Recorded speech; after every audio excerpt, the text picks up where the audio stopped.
Okay, so next I'm going to make some soft, chewy chocolate chip cookies. It's another pretty simple recipe.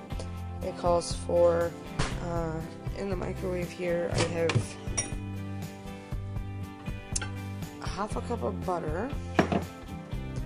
And I just put that in the microwave for 30 seconds. Just to melt it up and get it like super soft, workable. I'm going to add my butter to this bigger bowl. I'm going to scrape that out. Oh, I'm going to scrape that out in a second. It's just very hard to do with one hand. And then in here I have 3/4 of a cup of packed brown sugar and 1/4 of a cup of white sugar. So basically I'm going to mix these two sugars with the butter, and I'm going to beat it until it is creamy. So that is what I will do next. I'm going to plug in my electric mixer here. Alright, I'm going to scoop this out, and I will bring these with me, along with me when I blend it up.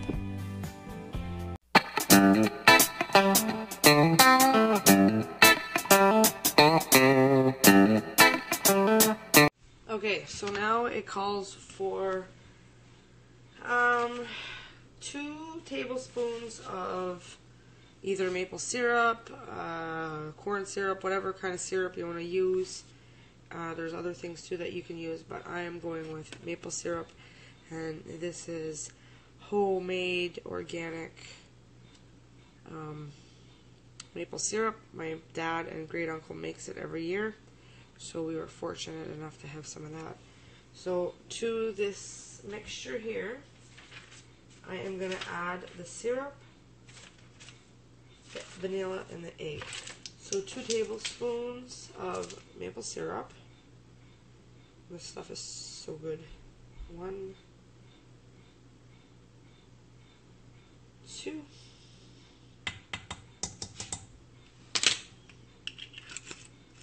The back in the fridge. A little bit. My vanilla. Now it calls for 2 teaspoons of vanilla. And I had to borrow some vanilla off of my mom because I didn't have any. So 2 teaspoons of vanilla. There we go. And last but not least, my egg.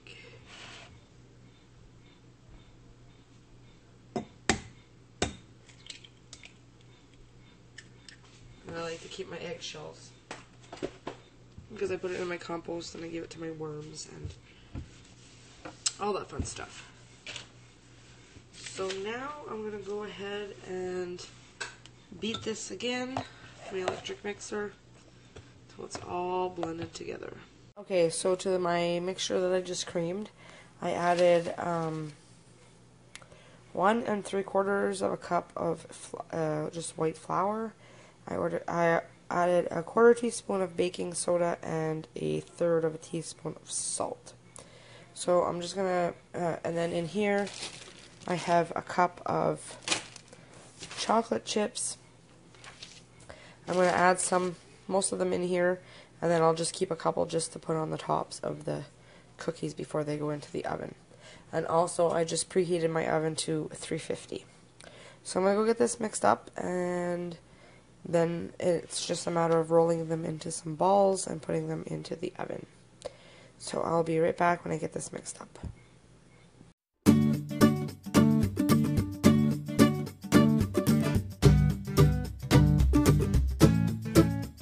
Okay, so now I am just going to roll. It's not too sticky. It's just perfect. Just added my chocolate chips, and I kept a couple just to add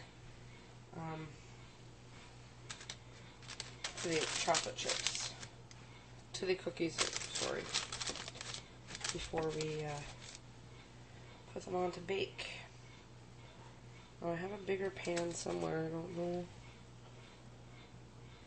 if it's being used, but I'll cook these ones, and when you make them you can just try to make them all roughly the same size. It's okay if they're not, but they just cook evenly if they're roughly the same size. And you just roll them into little balls.